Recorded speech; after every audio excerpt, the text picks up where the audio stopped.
Yes, you may start by doing pujas, you may start by reading, you may start with intellectual, but then it finally starts to dawn with some depth that it's not the externals, it's within.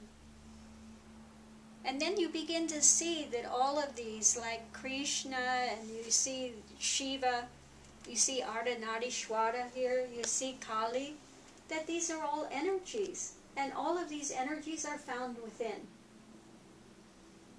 So it's no longer about propitiating, ingratiating yourself to, fearing, or trying to get the gods to listen to you. That's not what it's about. One finds out they are representations of the path and what is needed to get to realization, which is within. Kali is the representation of all the difficult things, the left-handed blessings that come. The things that try to knock you upside the head and say, pay attention, you know. Divine Mother, pay attention, wake up. Like the mother tells the children when they're going out. It's not always pleasant, you have to be hard. Wake up. That's what it's about. The dark, the void, the unknown. Cutting the head at ego. She wears the heads of ego, the demons that are liberated when they're cut. This is what the Navaratri, they just had the celebration of Navaratri is about, the light.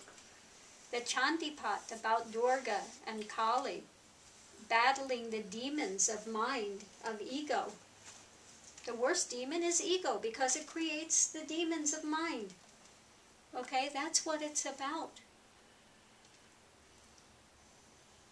And they use the pike of determination and the arrows of persistence, and all of these things in the Chandipat are talking about what one needs to do the path to break through the conditioned mind. That's what it's about. To get to realization. Not about worshiping, oh Durga Ma, please, I'm having this problem in my life. Please come solve it for me. Oh Kali Ma, I'm having so much difficulty. Please give this to me. Yes, if you are really a devotee of Krishna or Kali, whatever, and you're having so much attention, the mind can project that and you can see the image of them. And you can have interaction with them. Like Ramakrishna, who would physically see Kali. Because that's where he was. Quantum, the mind will bring that projection into being. And he tasted realization. But he didn't want realization. He said, I want to taste the sugar. I don't want to be the sugar. So he opted for oneness.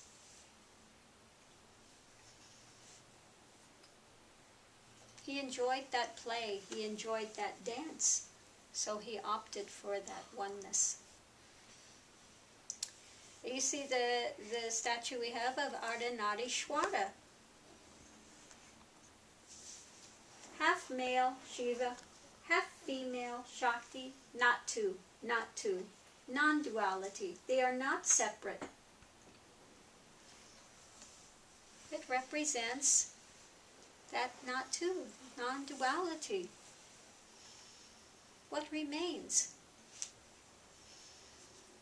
All of the statues have a representation of something to do with the path. If you understand what they're pointing at. Like the Shiva Linga. We spoke about this the other day. Basically formless. You don't see a statue of Shiva there because it's not about persona. It's It's about going beyond persona. What is the essence? And they say the essence of the soul is in a oval. It's like that. The soul essence. Brahman, absolute. Okay? The Shiva Linga.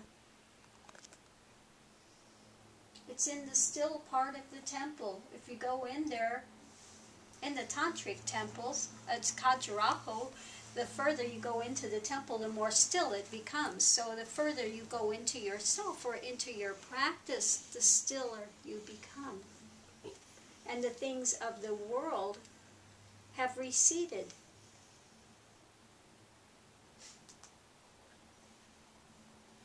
Okay? So all of these things are the representations of what one finds on the path. But people get so caught up in the externalization that they get caught up in the statues, they get caught up in all of these other things. Because their identity is only in persona, me, ego, what I can get for my life. I want to make it better. And they're so afraid they will lose something if they give up control. They want more and more control. But the path is about surrender. One has to surrender willingly the ego and go through the death before death to find out death is an illusion. But when this death before death comes, it doesn't feel like an illusion. It feels like a very real experience that you're going to die. And at that point, you can do one of two things. You pull back. Oh God, please save me, please save me. Or you say, like I said years ago, on the altar of truth I lay myself, and it's up to God whether I survive or I do not. But I am done. I can do no more.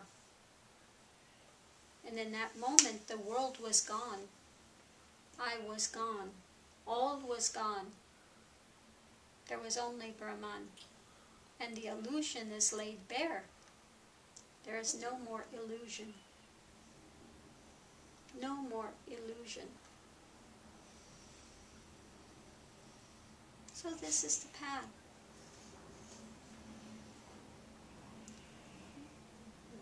Kundalini is not an easy path, because with it comes a lot of, you see a lot of lights, you hear the nod, you hear the sound, you have, 1 second you feel like you're here and the world is a dream state the next second, it has no solidity.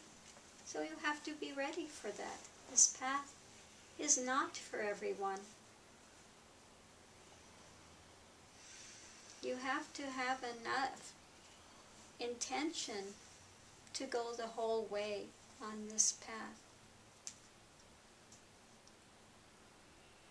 Although there are many that awaken Kundalini and have people do third eye meditations, and they're just sitting there in the astral realms and, get so caught up in that.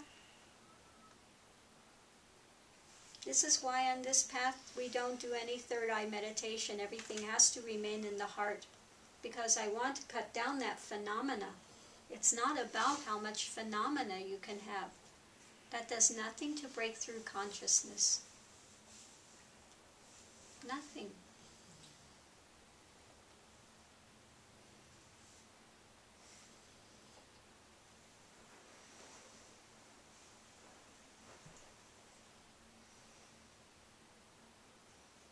So the practices that are given here are to aid in breaking through conditioned mind. And the secondary diksha all has to do with Kali.